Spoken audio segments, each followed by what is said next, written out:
Alex had always dreamed of traveling the world. Growing up in a small town, he spent hours scrolling through pictures of famous landmarks on his phone, imagining himself standing there someday. Finally, after months of saving money from his part-time job, he booked a trip to Europe. His first stop, a historic capital known for its majestic palaces, vibrant culture, and centuries-old traditions. The moment Alex stepped off the plane, excitement bubbled inside him. The air felt different, fresh, alive, and full of possibilities. He checked into a modest hostel, threw on his backpack, and headed straight for the city center. As he walked along narrow streets paved with cobblestones, he marveled at the architecture. Every building seemed like it belonged in a storybook, with intricate carvings and colorful facades that whispered tales of the past. His destination was the Grand Palace, a must-see attraction according to every travel guide. When he arrived, his jaw dropped. The palace was even more impressive in person than in photos. Towering columns stretched toward the sky. Golden accents gleamed under the sunlight, and lush gardens surrounded the structure.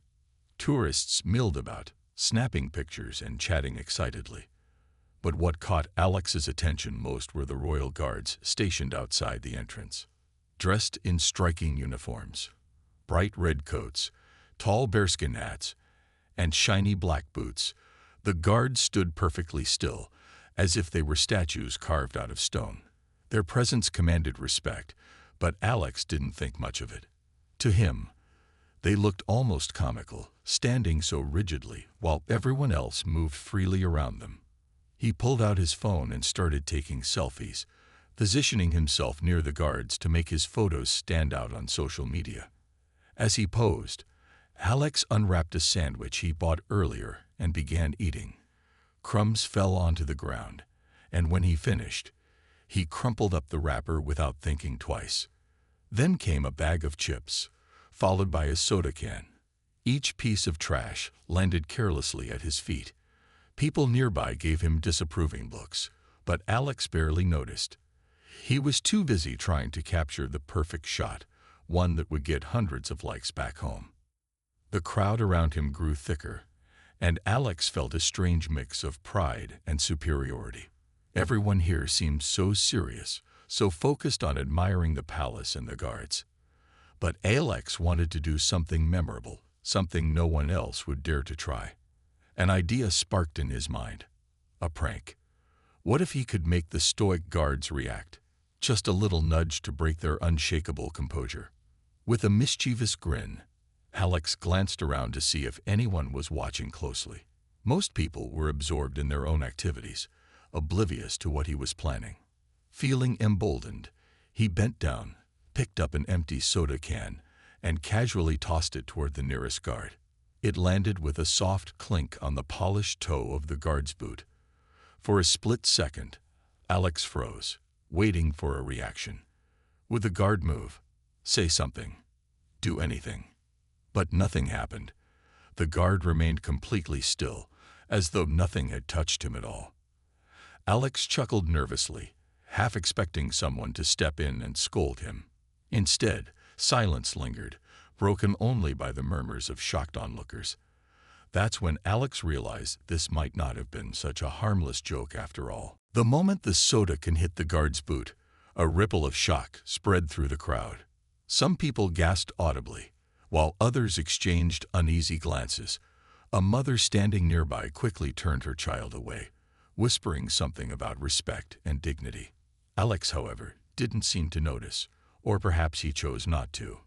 Instead, he smirked, feeling a strange mix of pride and amusement at his clever prank. For a few seconds, everything around him seemed to freeze.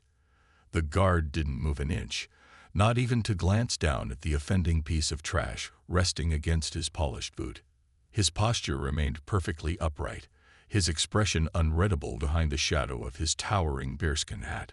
To Alex, this lack of reaction only fueled his sense of invincibility. He chuckled softly under his breath, thinking how ridiculous it all was, how these guards were trained to ignore absolutely anything, no matter how disrespectful or absurd. But the mood shifted quickly. From the corner of his eye, Alex noticed another figure approaching, a second royal guard who had been stationed farther down the line. This one moved with purpose, his boots clicking sharply against the stone pavement as he closed the distance between them. Unlike the first guard, this man wasn't ignoring what had just happened. His presence alone sent a chill through the air, and Alex suddenly felt the weight of dozens of eyes boring into him. "Sir," the second guard said in a calm but firm voice that carried authority, "you are aware that your actions here are highly inappropriate." Alex blinked, caught off guard by the direct confrontation. For a moment, he considered denying it, pretending he hadn't done anything wrong. But there was no point. The evidence was right there on the ground, gleaming mockingly in the sunlight. Instead, he shrugged nonchalantly, trying to play it cool.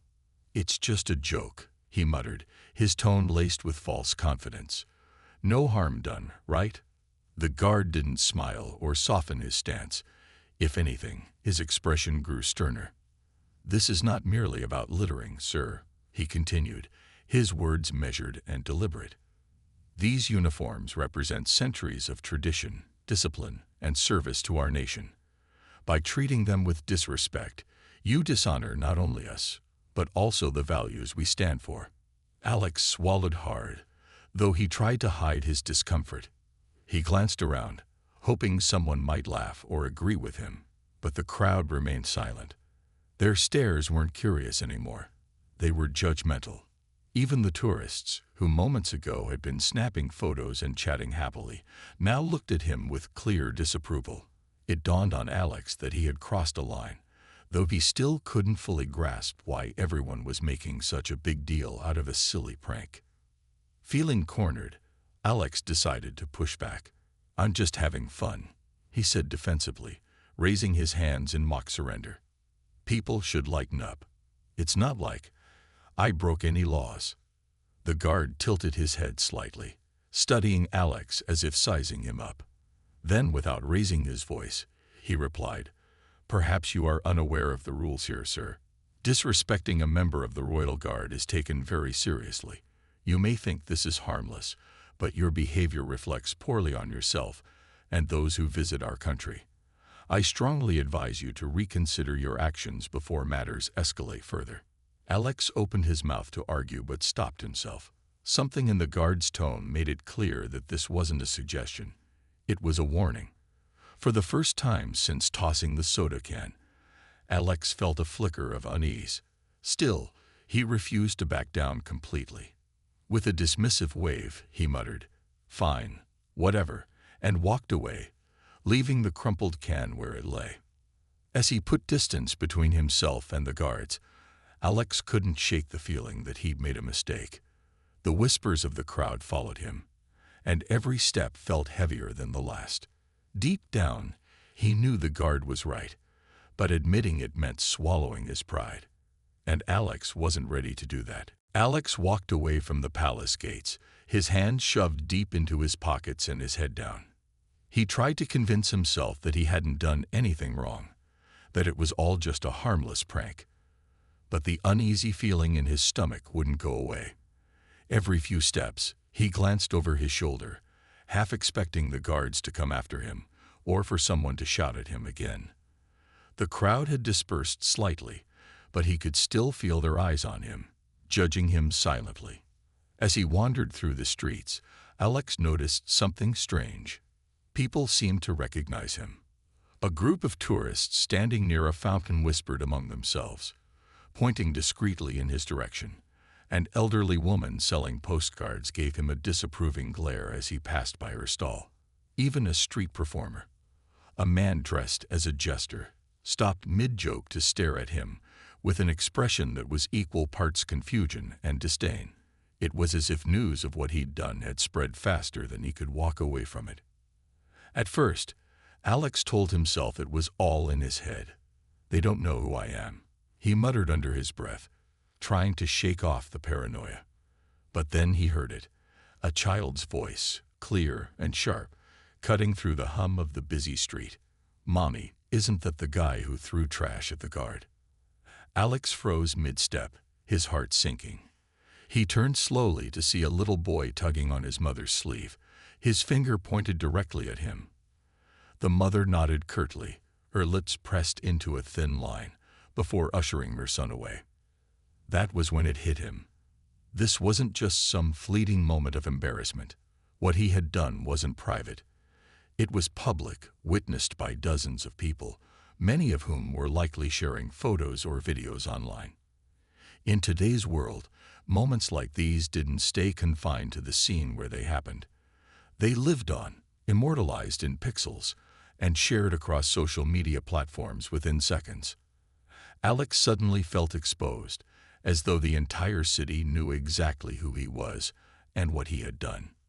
He quickened his pace, hoping to escape the weight of those stares, but the guilt followed him like a shadow. His mind replayed the incident over and over. The clink of the soda can hitting the guard's boot, the stern warning from the second guard, the disapproving murmurs of the crowd. Each memory made him cringe a little more. For the first time, he began to wonder if maybe he had gone too far. But pride is a stubborn thing, and Alex wasn't ready to admit fault. Not yet. Instead, he tried to rationalize his actions. It's not like I hurt anyone, he thought bitterly. People need to stop being so sensitive. Yet even as he said it to himself, the words sounded hollow. Deep down, he knew the truth. He had acted impulsively, without thinking about the consequences. And now, whether he liked it or not, he was paying the price. To distract himself, Alex ducked into a small cafe tucked between two historic buildings. The aroma of freshly brewed coffee filled the air, offering a brief sense of comfort. He ordered a cappuccino and found a seat by the window, watching the world go by outside. For a while, he managed to push the incident to the back of his mind, focusing instead on the sights and sounds around him. But peace was short-lived. As he scrolled through his phone absent-mindedly, he stumbled upon a local news website. There, plastered across the homepage, was a headline that made his blood run cold. Tourist throws trash on Royal Guard. Public outcry ensues. Below the text was a grainy photo, blurry but unmistakably him, captured mid-toss. Beneath the article, comments poured in from readers, each one harsher than the last. Some called him disrespectful, others labeled him ignorant, and a few even suggested he should be banned from visiting the country altogether. Alex stared at the screen, his hands trembling slightly. This wasn't just a joke anymore. This wasn't something he could laugh off or brush aside. His face was out there for the world to see, tied forever to an act of disrespect he couldn't take back. The realization settled heavily on his shoulders, and for the first time since arriving in the city, Alex felt truly alone. 15 minutes had passed since Alex left the palace, but it felt like an eternity. Each second dragged on as if time itself was mocking him, forcing him to confront the reality of what he'd done. He sat slumped in the cafe chair, staring blankly at his phone screen, unable to tear his eyes away from the growing storm online. The comments under the news article were relentless, angry, scathing, and unrelenting. Some called him a disgrace to tourists everywhere. Others demanded justice or questioned how someone could be so thoughtless. Alex scrolled endlessly, hoping against hope that maybe one person would defend him, offer some kind of justification for his actions. But there was nothing, just wave after wave of criticism crashing over him. His chest tightened with every new notification, each one a reminder that his face, his name, or at least his likeness, was now attached to something shameful.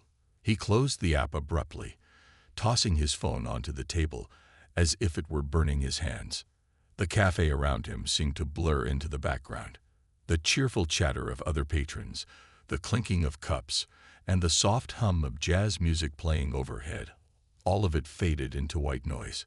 All Alex could hear was the echo of his own thoughts, replaying the events of the day over and over again. What had started as a lighthearted prank, a way to stand out, to make himself feel important, had spiraled into something far bigger than he ever imagined. And now, he couldn't escape it. He glanced out the window, watching people pass by without a care in the world.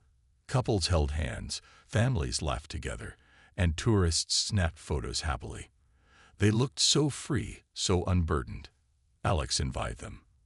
For the first time in his life, he understood what it meant to carry shame. Not just guilt, but real, tangible regret that weighed you down with every step. He wanted desperately to rewind time, to undo everything that had happened. But he knew better than anyone. There was no going back. Just then, a waiter approached his table, holding a tray with a fresh cup of coffee. "Another cappuccino for you, sir," the man said politely, setting it down before noticing Alex's troubled expression. "Is everything okay?" he asked, his tone warm but concerned. Alex hesitated, unsure of how to respond. Should he lie? Pretend everything was fine? Or should he confess, to this stranger of all people, that he'd made a terrible mistake? In the end, he settled for a vague answer. "Yeah, I'm fine," he mumbled, avoiding eye contact. The waiter nodded slowly, clearly unconvinced, but didn't press further. As he walked away, Alex felt a pang of gratitude mixed with frustration. Gratitude because the man hadn't judged him outright, and frustration because deep down, Alex wanted someone to call him out, to force him to face the truth. His mind drifted back to the guards. He pictured their stoic faces, their unwavering composure even in the face of disrespect. At first, he had found it amusing. Their refusal to react seemed almost robotic, but now he saw it differently. Their stillness wasn't weakness. It was strength.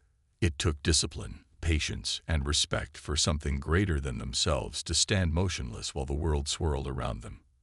And here he was, a reckless tourist who had thrown trash at one of them, thinking it was funny. The irony wasn't lost on him. He had come to this city to experience its culture, its history, its beauty. And instead, he had disrespected it.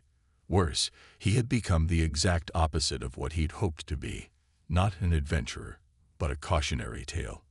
As the weight of his actions pressed down on him, Alex realized something else. He wasn't just embarrassed for himself. He was embarrassed for everyone who might see him as representative of his country, his generation, or even humanity as a whole. People travel to learn, to grow, to connect, but he had done none of those things. Instead, he had acted selfishly, carelessly, and arrogantly. For the first time, tears pricked at the corners of his eyes, not because he feared punishment, but because he finally understood the gravity of what he'd done. This wasn't just about him anymore. It was about the guard whose dignity he had insulted, the crowd whose trust he had broken, and the countless strangers who would judge him based on one reckless moment. And worst of all, there was nothing he could do to fix it. The quiet tension in the cafe was abruptly shattered when two figures entered through the door. Alex barely noticed them at first, his mind still swirling with regret and self-loathing.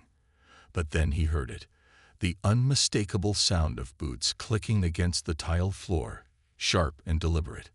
His heart skipped a beat as he looked up, and there they were, two officers dressed in crisp uniforms, their badges glinting under the soft light of the cafe.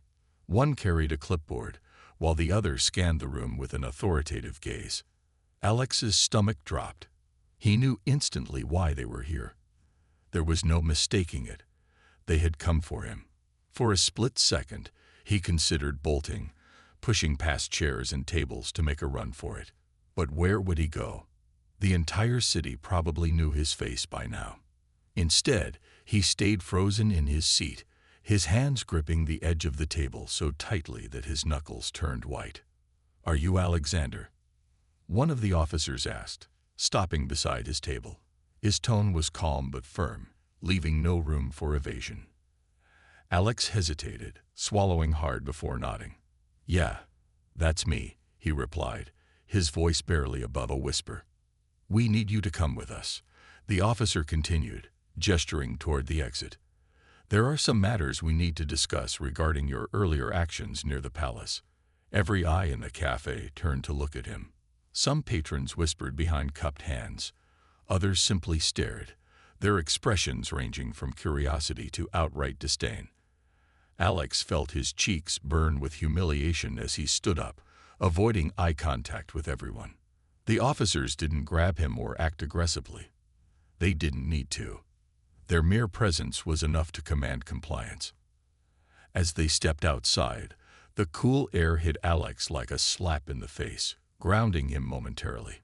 The streets were quieter now, the afternoon sun casting long shadows across the cobblestones.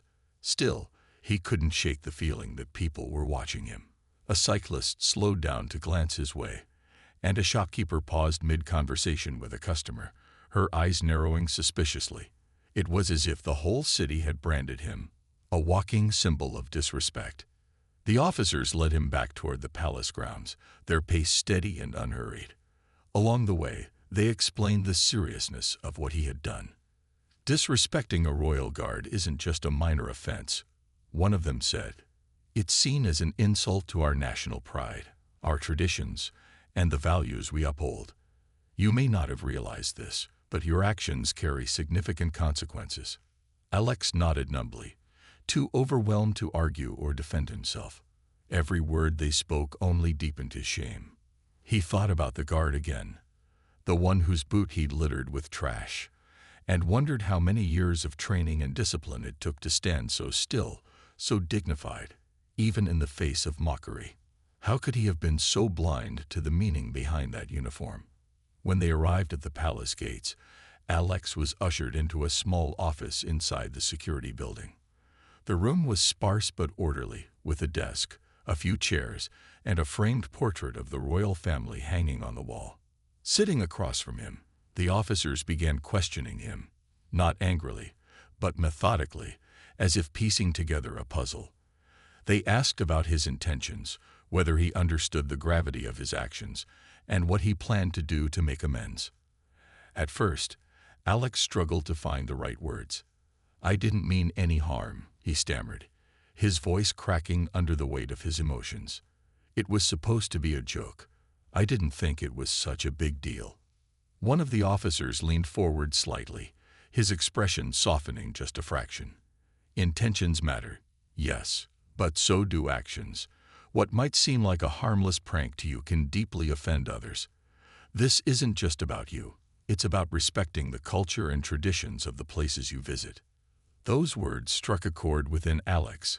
For the first time, he truly understood the ripple effect of his behavior. It wasn't just about tossing a soda can. It was about dismissing something sacred to the people of this country. And now, he was facing the full force of that realization. After what felt like hours, the officers informed him of the next steps. He would be required to issue a public apology, not just to the guard, but to everyone who had witnessed the incident. Photos would be taken, statements recorded, and the whole thing would likely end up in the news. On top of that, he faced a hefty fine and a permanent ban from returning to the country. As the reality of these consequences sank in, Alex felt a wave of panic wash over him. This wasn't just a slap on the wrist, it was a life-altering moment. His reckless decision had cost him far more than he ever anticipated, and as much as he wanted to turn back time. The next morning, Alex found himself standing once again in front of the Grand Palace, but this time, the atmosphere was anything but welcoming. Cameras flashed like strobe lights, journalists jostled for better angles, and a small crowd had gathered to witness what many considered long overdue justice. His heart pounded in his chest as he stood beside one of the officers who had escorted him the previous day. The other guard, the same one whose boot he had littered with trash, was positioned nearby, stoic and unflinching as ever. Alex's palms were sweaty, and his throat felt dry. He clutched a hastily written apology letter in his hands, the words scribbled down after hours of restless sleep. The officers had made it clear, this wasn't just about saying sorry. It was about showing genuine remorse. But how could he possibly convey that when every fiber of his being wanted to disappear into thin air? "Go ahead," one of the officers prompted gently, nodding toward the guard. "It's time." Taking a deep breath, Alex stepped forward. Every movement felt heavy, as though invisible weights were tied to his limbs. The guard didn't move, didn't blink, didn't acknowledge him in any way. To Alex, it felt like facing a statue carved out of judgment itself. Summoning whatever courage he had left, he began reading from the paper in his trembling hands. "I want to apologize sincerely for my actions yesterday," he started, his voice shaky but audible. "What I did was disrespectful, thoughtless, and completely unacceptable. I didn't understand the significance of your role or the traditions you represent, and I deeply regret my behavior. It won't happen again." He paused, glancing up briefly to see if there was any reaction. There wasn't. The guard remained perfectly still, an immovable figure of discipline and dignity. Alex swallowed hard and continued. "I hope you can accept my apology, not just for myself, but also for anyone else who might think it's okay to act disrespectfully. I've learned a valuable lesson, and I promise to be more mindful in the future." When he finished, the silence was deafening. For a moment, no one spoke. Then, the officer beside him stepped forward to address the crowd. "This individual has taken responsibility for his actions and issued a formal apology," he announced firmly. "While we appreciate his willingness to make amends, let this serve as a reminder to all visitors. Our customs and symbols deserve respect. Disregard for them will not be tolerated." The crowd murmured in approval, some nodding while others crossed their arms, clearly unconvinced by Alex's sincerity. Reporters shouted questions at him. "Do you really mean it? Why did you do it in the first place? How does it feel to embarrass your country?" But the officers quickly intervened, shielding him from further scrutiny.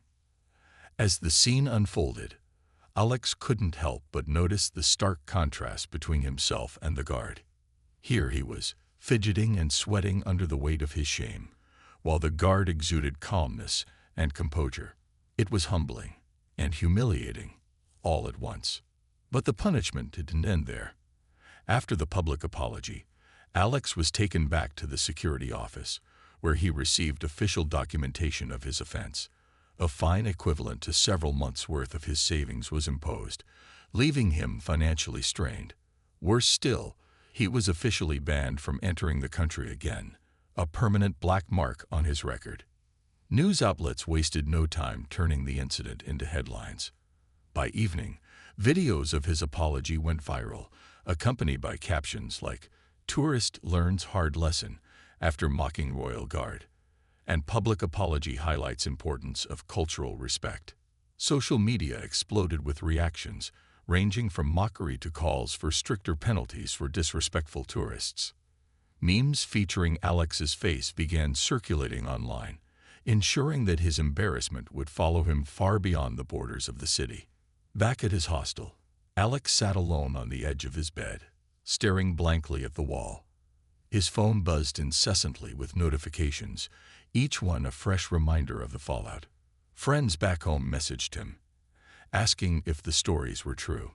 Strangers tagged him in posts, ridiculing him relentlessly. Even his family called, their voices a mix of disappointment and concern. For the first time in his life, Alex realized the true cost of a single reckless decision. This wasn't just a personal failure. It was a public spectacle, one that would haunt him for years to come. And though he tried to tell himself that people would eventually forget, deep down, he knew better. Some mistakes leave scars that never fully heal. Months passed, but the weight of that day never truly left Alex. Back home, life became a series of uncomfortable adjustments. The viral videos and memes had turned him into an internet sensation, but not the kind anyone would want to be. Friends who once laughed at his travel stories now avoided eye contact when they saw him in public. Acquaintances whispered behind his back, and even strangers recognized him from the photos that continued to circulate online. It was as though he carried a scarlet letter wherever he went, branded by his own foolishness. Finding work proved nearly impossible. Every job application he submitted seemed to vanish into thin air, only for him to later discover through mutual connections that employers hesitated to hire someone whose face had become synonymous with disrespect and poor judgment. One interviewer even brought it up directly during a meeting. "We admire your willingness to travel and explore new places," the man said diplomatically, "but we're concerned about how this incident might reflect on our company." Alex nodded silently, forcing a weak smile before leaving the office, defeated. The emotional toll was just as heavy as the professional one. Nights were the hardest. Alone in his small apartment, Alex would replay the events over and over in his mind, the smirk on his face as he tossed the soda can, the disapproving stares of the crowd, the stern voice of the officer explaining the gravity of his actions. Sleep came fitfully, interrupted by dreams where he stood in front of the palace again, surrounded by jeering faces. He'd wake up drenched in sweat, heart racing, and the same question echoing in his mind. How could I have been so stupid? But amidst the shame and regret, something unexpected began to take root within him. A desire to change. At first, it was small things. He started volunteering at a local community center, helping organize events for underprivileged kids. It wasn't glamorous work, but it gave him a sense of purpose, a way to step outside himself and focus on others instead of his own misery. Slowly, he realized that while he couldn't erase what he'd done, he could try to make better choices moving forward. One evening, while scrolling through social media, Alex stumbled upon a post shared by a friend. It was an article about responsible tourism, how travelers could minimize their impact on the places they visited and show respect for local cultures. Something about the message resonated deeply with him. For hours, he read similar articles, watched documentaries, and listened to podcasts about sustainable travel practices. By the end of the night, an idea had formed in his mind. Maybe he could turn his mistake into something meaningful. Over the next few months, Alex poured his energy into educating others about cultural sensitivity and responsible tourism. He reached out to schools, libraries, and community groups, offering to give free talks about his experience. At first, responses were lukewarm. Many organizations were hesitant to associate themselves with someone whose name still carried baggage. But Alex persisted, determined to prove that he had changed. Eventually, a small library agreed to host his first presentation. Standing in front of a modest audience of teenagers and young adults, Alex spoke honestly about his journey, the thrill of traveling, the arrogance that led to his downfall, and the painful lessons he learned along the way. "I thought I was invincible," he admitted, his voice steady despite the lump in his throat. "I thought rules didn't apply to me because I was just having fun. But here's the thing. Fun doesn't mean careless. Respect isn't optional. It's essential." To his surprise, the talk was well received. Some attendees approached him afterward, thanking him for sharing his story and admitting they'd never considered the importance of respecting local customs before. Encouraged by the response, Alex continued giving presentations, gradually building a reputation as an advocate for mindful travel. It wasn't redemption, not fully, but it was progress. Each talk reminded him of the person he used to be and the person he was striving to become. Though the scars of his past remained, they no longer defined him. Instead, they served as a constant reminder of the value of humility, empathy, and accountability. And for the first time in a long while, Alex felt like he was finally heading in the right direction. Years passed, and Alex's life transformed in ways he never could have imagined. What began as a desperate attempt to rebuild his reputation evolved into a genuine passion for promoting cultural understanding and responsible tourism. His talks gained traction, drawing larger crowds and earning invitations to speak at conferences, schools, and even international forums. The same story that once humiliated him became a powerful tool for teaching others about the importance of respect, mindfulness, and accountability. One day, Alex received an email that made his heart skip a beat. It was from a travel organization based in the very country where he had committed his infamous mistake. They were hosting an annual summit on sustainable tourism and wanted him to deliver the keynote speech. At first, Alex hesitated. Returning to the place where everything had gone wrong felt like stepping back into a nightmare. But deep down, he knew it was an opportunity he couldn't pass up. a chance to face his past head-on and show how far he'd come. When the day arrived, Alex stood backstage, staring at the crowded auditorium through the curtain. Hundreds of people filled the seats: tour operators, educators, activists, and government officials, all gathered to discuss ways to protect cultural heritage and foster mutual respect between travelers and host communities. As he waited for his turn to speak, memories flooded his mind. The Grand Palace, the stoic guards, the disapproving crowd. For a moment, doubt crept in. What if they don't forgive me? What if I'm still just the guy who threw trash on a guard? But then the MC introduced him, and the room fell silent. Taking a deep breath, Alex stepped onto the stage.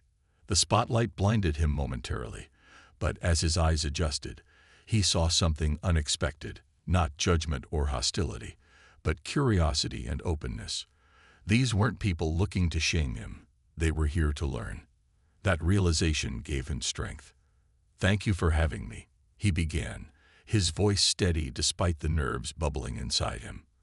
"I stand before you today not as an expert, but as someone who has made mistakes, big ones, and lived to tell the tale." He paused, letting the words sink in. "Years ago, I visited your beautiful country eager to explore its history and culture. But instead of being a respectful guest, I acted selfishly, carelessly, and arrogantly. My actions hurt people, damaged traditions, and tarnished my own character."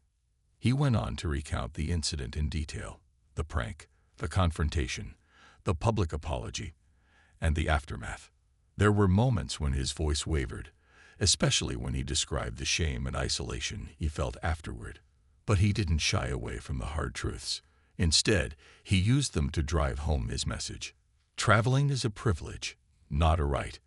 When we visit another country, we step into someone else's home. And just like we wouldn't trash our own living room or insult our hosts, we must treat their spaces and symbols with the same care and reverence. By the time he finished speaking, the room erupted in applause. People rose to their feet, clapping not out of pity, but out of admiration for his honesty and growth.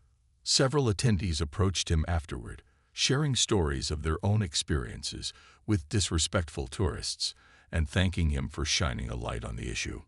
One woman, a representative from the royal palace itself, shook his hand warmly. "You've turned a painful chapter into something meaningful," she said.